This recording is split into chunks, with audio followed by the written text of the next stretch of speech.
Today's lovely guest, our paths have crossed so many times. I was actually introduced to her by a previous guest, Pat Kane. I love everything she does. I love everything that she's going to do. So enjoy this episode with the lovely Rachel Hennessy.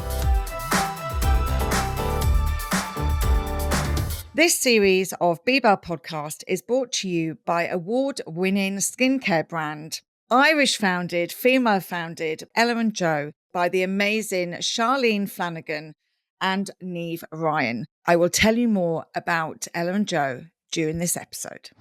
So welcome, Rachel. I am delighted to have you. Thank you so much for joining me today. I'm delighted to be here. Thanks for having me. I know, it's so nice because obviously we have met before. So I've been dying to get on the chat because I always want to know more about the person. So let's get going. Let's get and into get it. straight into the whole BeBelle of it. And where did it all begin? In life or in my life? job? Oh no, we don't do job. We do behind the job. Okay. So yeah, where were you born? So I was born in Dublin. Yeah. I've never ventured too far. I'm a bit of a home. Do you know what? I wouldn't have thought I was a home bird, but I'm definitely a home bird. Do you know what? A lot of people in Dublin have this issue. I'm always saying to my friends, I have to meet my friends in the Horse and Jockey because they get hives once they've gone past Kildare. And it's just a Dublin thing. But there's other stuff going on out there. I know. We're going to get you back to court. I know. But, I'm lucky. I live by the sea and I loved growing up there. And like myself and my husband are both from Dublin and we literally live like bang in the middle of both of our parents. It's That's amazing. Crazy. Like so where did you grow up? So in Stillorgan. Oh, yeah. lovely. So not far from here, Yeah, oh, I know Stillorgan well. Yeah, and then we've settled in Dunleary, so right beside the sea. Yeah, so it's great. And so starting out then, did you have any siblings? So I have one sister. Yeah, she's older, so there's just two of us. And what's the age difference? So 2 and a bit years. Okay, that's the same as me and my sister. Oh, no way. My oldest, I'm one of 5 girls. Oh, wow. So my oldest, girls. my oldest sister's 2.5. So I have to ask then, sibling rivalry? Not really, no. We're kind of, especially now, we're on totally different paths. Yes. You know, my parents would have been very like study focused. Yeah. So in school, like she was definitely the harder worker, I would have said. Okay. And like my principal loved to compare us to each other. Like I remember getting in trouble in school for something. We were like a group of us wrote on the desks and we all got called into even though everyone wrote on the desk. But we got caught and I was going to say, but you got caught. And my principal, I remember so well, she made me ring my mom and tell her and I was bawling crying. Like it was the only reason I was bawling crying is because she was threatening to pull us all up on stage and read out what we'd written. And I had written like who I fancied. Oh no. And did you go to a mixed school or No, thank God. girls? Okay. She didn't make us do it in the end, but I remember the principal saying, "You're nothing like your sister. She's such a hard worker." And blah, blah, And so blah, she blah. went before you? Yeah, she's And so older. did you go to the same school? Yeah. Did you find that difficult? Because if she'd led the way, did you feel... Like, not really. We actually ended up kind of picking different subjects and having different teachers. So it was really only the principal that was comparing and us. friends, did you share friends or? No, not really. No. We were like almost too far apart in age, I felt at that time. Okay. Like I get on really well with her friends. She gets on really well with my friends now. Yes. When you get older, I feel like age gap isn't really a thing. It disappears. Yeah. I probably am the role of the older sister sometimes. I'm definitely not. But Okay. She's definitely an older sister. So you didn't have that because I would have said healthy competitiveness is what I would have called it. We were actually very different. Like we definitely liked different things. Like I was more into sports than her. She was more into kind of drama and that kind of stuff. So we actually were quite different. And so sports-wise, individual sports, team sports? So team sports, yeah. I played netball and hockey in school. And do you know what? I think I wish I'd stuck them out a bit more. Like I'm sure so many girls have this exact experience, but in school it was either you went to after school study or you went to sports. And like obviously our parents paid for us to go to after school study. So that's where we went. Yes. So I wish I'd stuck it out more, and I wish our school wasn't that encouraging to play sports. Like it was, but we were a small school, so it wasn't the same emphasis I know that other schools put on it. And I wish it had been because I actually love team sports. And I think as well, like playing a team sport especially gives you such good tools in life. Yeah, definitely. And especially at that age, when you need to like work well on a team, like that's exactly what you're going to be doing in life, in jobs and whatever. Yeah. So, and even just like knowing how to get on with people who don't think the same way as you or whatever. But then, we had actually really good PE teachers in school. Like like at the time, they were very encouraging, but we were like, ugh, like we had to run the mile once. And myself, I actually am coming across like I was a terrible student. I actually wasn't. Myself and my friend Harriet, we just hid in the bushes for like one of the laps and then finished. Like we didn't finish first, so we weren't that stupid, but we got told on by our other classmates. Snitches get stitches. And our PE teachers made us run it again while she watched us do the whole thing. Oh God! Like, no. Well, you see that you needed to involve more people. We used to tag each other out of the missed lap. Everybody used to get 400 meters off. Well, that was a team effort. Yes. We should have done that. Stick with the team always. And when you were at school, like, did you have like a real grad for something? Like, what direction did you feel? No, not at all. I was literally like probably standard at everything, like not excelling at anything, but not failing at anything. Do you know, that kind of way. Like my leaving cert was grand and I got into commerce. I was delighted. That's the course I wanted. I wanted commerce and Spanish and I got commerce. And in hindsight, that was such a good thing. But why did you want commerce? I just thought it was broad. Okay. Yeah, and like I suppose my family, my parents be very risk averse. They both civil servants, so they would have said like get a career. Like my sister's a solicitor and I was a trained accountant, so that was the kind of vibe in our house. So commerce, it was kind of always in my head probably to do accountancy, even though I had absolutely no passion for it. Okay, and I love numbers. I should have like when I was at school, I was like, I'm just going to be a hairdresser. Yeah, really? Yeah, it never happened. But look, there's time. There's time. Exactly. I haven't done that one yet. But so going through college, did you keep up with any sports? No, not in college. We played, like all of our friends played tag rugby loads. So we kind of played that for a good few years. And then I actually, after COVID, went back and played Gaelic football for a couple of years. But then I broke my ankle. So I was like, this isn't for me. What year would have that been, like that tag rugby? I remember running David Lloyd, in Clonskee, and tag rugby was massive. And that was around 2000 to 2008. Yeah, so really we would have been in college from like 2008, 2009. Yeah. Okay. So we played in college and we played kind of in our early years of our careers. And it was great fun. I loved it. Yeah, no, and it is great fun. And again, that sort of extra curriculum activities. And it's really so social. Yeah, it was like boys and girls and we had a lot of fun. Yeah. So you come out of college, what do you do? So I obviously did commerce and then all my friends did the milk rounds, which was, the interviews to get into accountancy firms. Yes. And at the time, do you know what? I probably wasn't confident that I'd get it, so I didn't go for them. I was like, oh, like my grades were perfect, but I was like, I don't know if I'll get it. And then everyone was doing it at the same time and I just didn't go for it. But then everyone got offers and I was like, oh. So then they opened back up for a couple of the firms a couple of months later. So I just only went for KPMG and I got it. So then I went straight in. Oh, I did a master's for a year in accountancy and then went in. They're a great company. Yeah, I loved working there. Yeah. Like really long hours, obviously. But again, really good training. I'm still good friends with people that I met in there.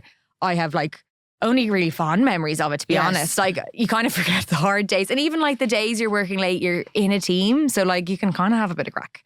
And then their nights out and everything are just so fun. And they do, to be fair, really put an emphasis on all the social element part of it, which you actually don't get in every job. No. So I think it's almost like an extension of college in that you're with, everyone your own age and there is that social element. Like you're going out like once or twice a week. Can't even imagine doing that now. Like, I was going to say actually, socially wise, because obviously, you're of that age where you're going out. Were you still living at home or had you moved out with some friends? I was living at home. I think the first year I was there and then I moved out and then I was pretty much out after that. Okay. But like where did you down the road. Like, I was going to say, where did you move to? Not still very far, yeah. So I moved in with one of my friends, Vanessa, in an apartment for about a year, moved home for a couple of months. Then 5 of us moved out to a house up in Kilmacourt. So not very far. But we had the best time ever there. It was just so much fun. It was the best house. We had a lot of parties. It was just really, really fun. Then actually my last year in KPMG, I stayed on for a year, did a manager role. No, went traveling for a few months, then came back and did a year as a manager. So we kind of all left the house. We all went traveling together and we left then. And then everyone kind of then settled in with boyfriends and moved countries and all that kind of thing. And so when the 5 of you were living together, what was the night spot? Oh, to go out. Yeah. Oh my God, where was it? I can't even think at this point. Oh my God. Would you be going into the city? We'd always going into town. But like also that was the time we went to loads of festivals every summer and we just had a lot Best of festival? Fun. I just love Electric Picnic. Do you? Yeah, because we would have gone to like Body and Soul and a few of those other ones where I just don't really know a lot of that music. Okay. Whereas Electric Picnic, I just loved it. There's so much there for everybody. It's standard, isn't it? Yeah. You're going to know some of the acts, but then they also have so many other things going on. So yeah, I think Electric Picnic. I've never been to a festival. What? Which I still to this day can't believe. I know. And every year I go, I'm going this year. Yeah. And I go, oh my God, the tickets are sold out. How did that happen? I have to go. So I'm saying an Electric Picnic's top of my list. If you only been to Irish festivals, or would you go further afield? Have we ever been abroad? I don't think so. No, I don't think I've ever been to any. But a lot of people go to Ziget. I think it's in Budapest. Okay, yeah. That's one that a lot of people recommend. There's a lot going on at the moment. Yeah. Budapest, Malta seems to be a great place to go for a festival. But no, I'm determined to get to at least one this year. Yeah, if you're going, definitely do the glamping. That is just so much nicer of an experience. Oh yeah. Oh no, I couldn't do that. I couldn't.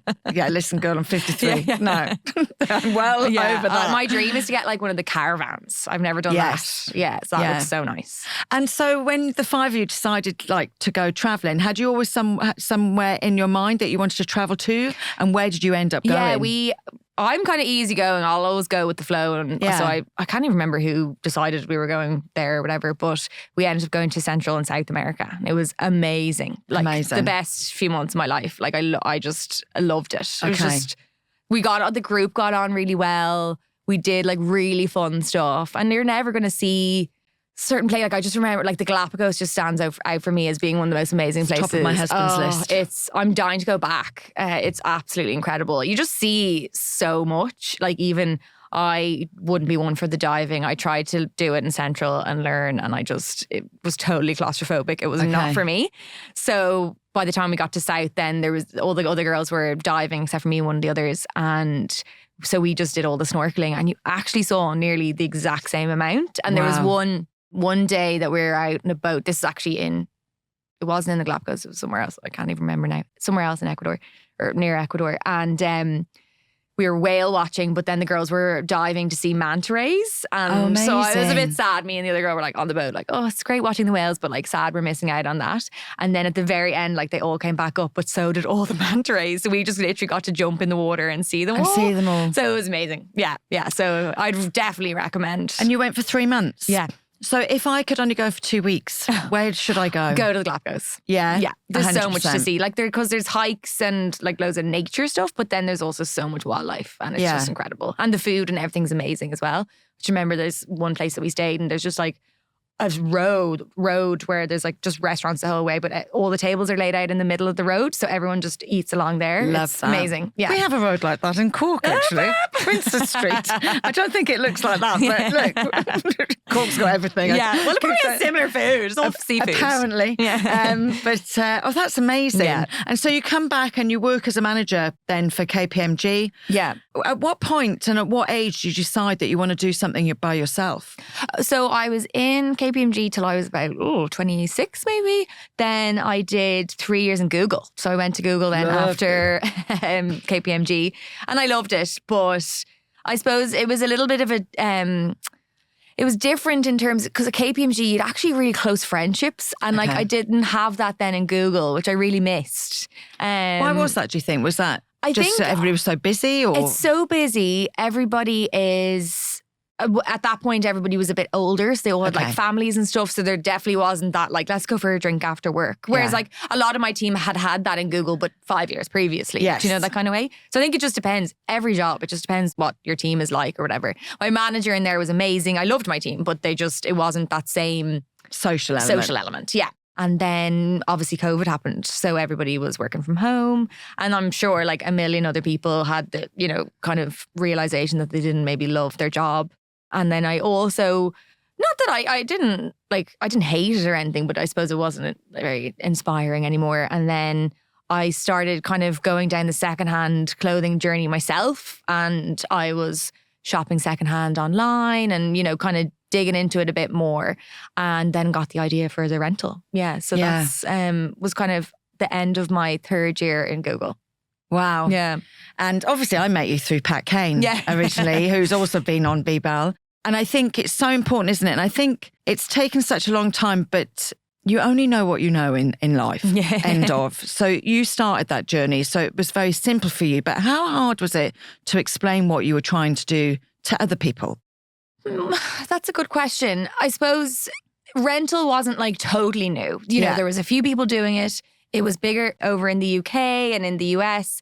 So it actually wasn't that difficult of a concept to explain. It was more so getting people on board. Yes. Do you know, like getting that first person over the line to actually rent and have a good experience was probably the bigger hurdle rather than explaining it to them, if that makes sense. And because I was really wanted to open with a store. And I think that has made the biggest difference in terms of like just easing people into it, because like rental's so hard to get right. And like we still don't have it right 3 years later, you know? And I think the store gives you the opportunity to talk to customers, explain, and then also, you know, they have questions about it and like all that kind of thing. So I think as well, not just you explaining it and be able to talk to them, is that they can give you feedback. Exactly. Yeah, definitely. I think people really underestimate that piece when it comes to e-commerce websites and the ease of them, but you don't get that real feedback from someone standing in front of you. So, like, how easy was it then to open the shop?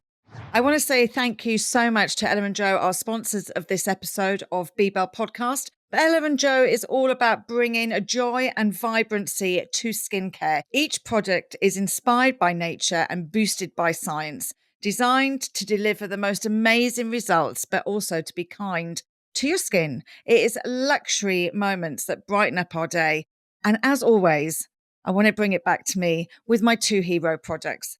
The 3-in-1 Hyaluronic Spritz, it stays in my bag all the time. And if you haven't tried Melt Away, then it's a must. It's the most beautiful cleanser. And don't forget, all BeBelle listeners can get 20% off all full-size products online. Just use the code BeBelle at checkout. So thank you, Ella & Joe, for sponsoring this series of BeBelle Podcast. So I had the idea in kind of June, maybe a little bit before June, started doing market research in June of 2021 and spent that kind of summer just talking to different people, doing focus groups. I sent out this big massive Google form to like every WhatsApp group I was in, and went over to the UK, looked at the rental companies there. So that between June and August, I was doing all that kind of stuff. And then in August was when I handed in my notice and then left at the start of October. And then between October, we opened then on the 9th of December. So it was like kind of 2 months. Yes. So during that kind of time, obviously, when I was still in Google, I was looking at the different places and stuff. But it was hard to actually get the store because I had no references, you know? So that was kind of a hard part, but actually kind of worked out well in the end because I definitely got the right place. Yes. Do you know, that kind of way? Like I'd looked at somewhere in Black Rock and in hindsight, that wouldn't have been the right place. I think rental has to be as easy as you can possibly make it. And when I always say this story, but it's just people are like, I don't know why I love it. But when I sent out the Google form, like the biggest thing on it was free parking is what people wanted. It's huge. It's mad. We were just talking about parking just before we came on. I know. So, and I think as well, like you're telling people they can drop back and they can collect. They need to be able to like literally run in and grab it. Whereas say if I was in Dundrum, someone would have to come in, they'd have to pay for parking, they'd have to make their way through the centre. It just wouldn't work. It's kind of different. Even if I have to do like a return of clothes, I'm like, oh my God. It needs to be kind of joyous, doesn't it? Yeah, and easy. Like you're hungover on a Sunday after a wedding. You don't want to have to go into town or into Dundrum to return something. No, it is amazing. It is amazing. But I still think people, I chat to people, in my circle and I'm like, would you not rent something for that? And actually before we came on, I was saying, I've always find it very difficult being a larger lady. Generally, rentals don't go to larger sizes just because we're not the norm, which is completely fine. Kind of. Yeah, not really. However, I'm taking all my clothes into to Rachel after this and they're going to be doing my clothes.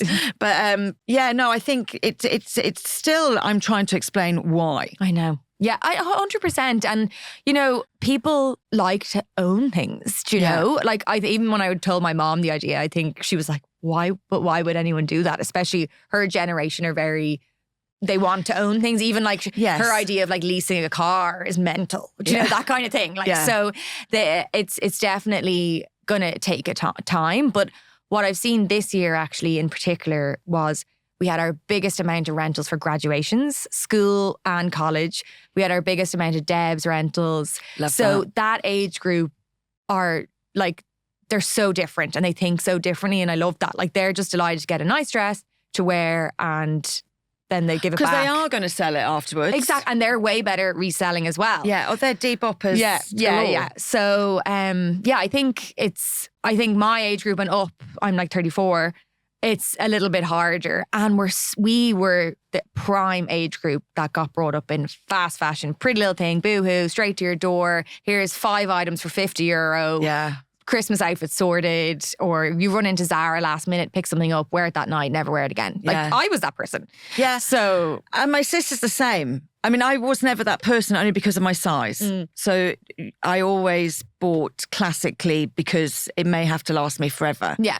But that's better to buy better. Well, it is. And like, I don't have this I love trying on clothes. You know, I do try-ons on my social, etc. And people will say, Jesus, you must have loads in your wardrobe. No, it's called a try on. Yeah. I'm in the shop. Yeah, I'm just trying it on because it makes me feel girly and I enjoy it. However, actually, I was chatting to someone the other day and I was saying, I actually just do a cost per wear every day because like when I find something that is a good fit on me, I probably buy 2 of them. Yeah. And the cost per wear is probably minus £1 million. I know. Because I get so much wear out of my clothes. So I love the fact that you're repurposing, you know, and that people are starting to get it because I just think it's so important.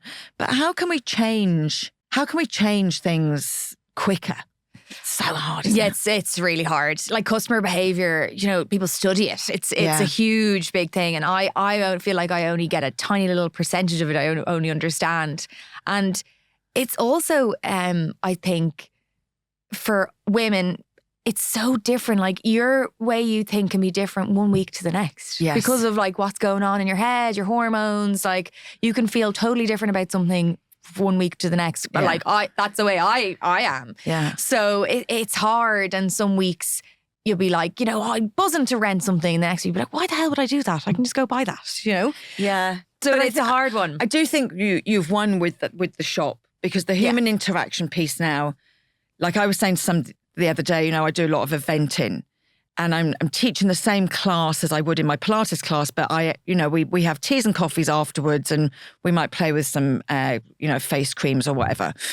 And that's a much easier sell for me because people want to interact. 100%. We're all craving that interaction because we get lost in our phones. Yeah. And that's the part I find. I love doing events. We've done so many different events in the shop. Like we've done sewing classes, swap shops. We do like colour events with Style by Isabel. Like, and those are so popular. And the one thing I love about them is at the start, obviously, it was all my friends coming to those things. Yes. Whereas in the last year, it's all completely like random people that I don't know. And I love that. And they all make friends. And, you know, it's just such a nicer experience. And I think for me personally, having the shop, I've met so many people. Like I didn't know Pat before Happy Days. Like we're really good friends now, and that was purely for her from her coming into the store. Yeah. So it's been great. I was at an event recently with another girl who kind of has an online business. She was like, Jesus, you know everyone in here. And I was like, I genuinely only know them because they've come into the shop and we've had the chats and we just get along or whatever. So it's definitely been like, look, a shop is so expensive. It's like, you know, having an online business is obviously much cheaper. Yes. But I think even if you are a brand and you can even do pop-ups or those kind of things, it's definitely worth it. Makes a massive difference. It does. It really does. And I think you can chat on your socials. And we definitely have a lot of loyal customers who are not even in Dublin, you know, and they just follow us on socials or whatever. But it's hard to get your authentic self across on social media. And that's just the way it is. Yeah. Well, it depends how you do it. I know. But it is like, you know, there's nothing better than meeting somebody in person. I don't think. No, absolutely. Absolutely. And how has the landscape, I suppose, changed, you know, because every business is ever evolving. For you, I know when you started, you were buying product, you were renting that out, but that's changed as well for you. Yeah. So what we started doing, it actually started last year with just a few influencers, was we started renting out their dresses. Yeah. And then just as we got more and more messages from customers about it, we get, honestly, I'd say 20 emails a day from people trying to sell us dresses. So we just decided to now solely rent out other people's dresses. So we don't buy in anything new anymore. We never bought anything new. We always bought secondhand, but we're not buying anything. Yes. So we're just renting out other people's clothes. So that just means other people get to make money back on their items, and then we're constantly getting new stock in. I love that. And actually, I was watching Chupi, and she was saying that you rent out her stuff. And then I started thinking, do you ever get like DMs from people saying, I saw, I don't know, I saw Chupi wearing this the other day. Is it available for me to rent? Oh yeah, absolutely. Do you? Oh my God, yeah. But that might, she might not have given it to you yet, though. I mean, oh no. Well, so I suppose if we have we would always have the majority of the stuff before that people would post about it.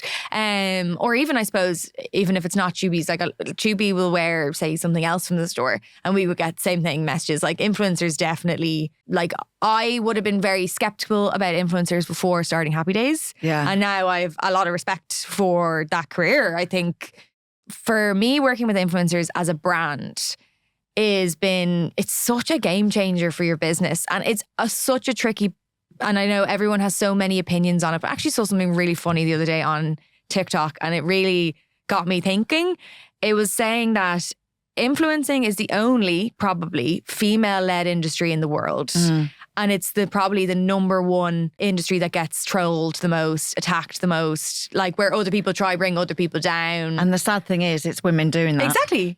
And I just was like, it's this market or this career that women have made for themselves. They're able to make so much money, and then other people are dragging them down. Like it does really frustrate me. And I think when I started even making, say, content myself for Happy Days, as in like just our videos and whatever, I really did realize the work that goes into it. Do you know? Oh my God, yeah. No, I think maybe crazy. people just think, oh, they just get free stuff all the time and blah, blah, blah. And then also, they're putting themselves out there and like getting so attacked a lot of the time. Like it's crazy. I don't know. I don't think I could handle that amount of negativity. BeBelle ethos is obviously be supportive, be positive, be kind. And we're always talking about being kinder to ourselves, but we need to be kinder to each other as well. 100%. And it really upsets me when I see women on women. Yeah. I don't get it. And especially there's so many younger influencers now, and that's just not okay to be like calling people out for things. Now, look, if something is, they've actually done something wrong, fair enough, maybe call them out. And I actually had Rachel Galvo on my podcast recently, and she was saying that, she put something out there and someone said, oh, look, actually, that doesn't actually align with things you've said before. And she was like, thank you for that feedback. Yeah. No problem. I'll take it down. Like, people should be allowed to be called out if there's something that said, maybe they've contradicted themselves or something. But I think for just like, posting about their job. Like I remember seeing something like blah, blah's doing too many ads. That is their job. Yeah. That's like you saying. That's how they make a living. That's how they make a living. That's like you saying, oh, you did too many spreadsheets today. Like what? Yeah. And do you know what? Actually, the other day I was in Edinburgh last week. I went for to a restaurant that I wanted to go to forever, and it was shit. And the following day I had to leave. They dealt with the problem. The following day, I got an email from them saying, can you please, I hope you enjoyed your visit. Can you leave us a review? And I just emailed them straight away and said, I really don't believe in leaving a bad review. Yeah. However, this is what happened, but your staff dealt with it. And then they replied again. And I thought, I wish you hadn't replied again. Yeah. Don't you just aggravate me now? But that's kind of like a feed. I'm like, I don't, if you've got nothing nice to say, don't say it. Exactly. And I have no problem if I say something and someone wants to call it out. Drop us a DM. 100%. Or exactly. Same. Email us. Yeah. Obviously, I always like to hear if you don't have a good experience with Happy Days, definitely tell us. Yeah. 100%. Like we're obviously not going to get everything right. We're a small business. At the moment there's just myself and Kate there. Yeah. So like please give us your feedback. Human. Yeah, exactly. And like we can have off days. Yeah. We can have a bad day, or something might be upsetting us and maybe we're not our chirpy selves in None the of us know what happened this morning. Exactly, yeah. But I really do believe that. And I think people need to take that into consideration online as well. Yeah, 100%. And like you say, it is a shame. It is a woman-led industry and women should actually support. Yeah. Or stop following. Like if you don't like the person, don't follow them. Stop following. Mute them, whatever you need to do. But 100%. I just don't get it. So you've really changed the way that the business has moved. And I love the fact that you really have like a structure. Yeah. Of how it works for you. And where do you see it going now? That's the part we really want to build out. Yeah, Okay. is the managed rental side of things and just grow that. So yeah, just keep going. That's the kind of big aim for next year and get like proper, at the moment it's just me kind of doing all the back end stuff. So really like dig into that and try and get like, processes in place and support behind that. Yeah. And do you ever think you'll bring in clothes from outside of Dublin? Like, well, obviously not outside of Dublin, but outside of Ireland? Would you look to that? Oh, I'd love to get brands. Like, I'd definitely love to rent out. Like, I know there's a few in the UK that work directly with brands. Yeah, so I'd love to do that. And there's, we do have a few Irish brands at the moment. We've Roisin Dockery and a couple of others. But I'd love to get some UK brands. Would be really cool. Amazing. And so that's business. But what's next for you? Oh, God. I suppose, like, when you own your own business, especially in the early days, like, that is your life. Yes. And my husband owns his own business as well. So, like, our life is very focused around them at the moment. So, trying to take back our lives a little bit, I think. Okay. Love to start a family. That would be on the horizon. So, that's kind of the primary focus, really, for the next while. So, lots of sex next year, basically. Basically. So listen, we always like to get people to answer a question from a previous guest. Okay. I actually forgot the book today to ring my husband, so I had to write down a couple. So I'm going to get you just to turn that over and you can pick one of the questions. Okay? Perfect. And then I will get you to leave one for the next guest. Okay. These are both very good. Okay. You can pick one. I'm going to go for what brings you joy, seeing as it's the festive time of year and we're all about joy. What brings me joy? Well, I suppose this year, I'm going to give myself a little plug. Yeah. I started the Happy Days podcast. Yes. And that has brought me a lot of joy this year because it's something totally different to what I've ever done before. And something I probably, if you told me 3 years ago I'd be doing it, there is no way I would believe you. Love that.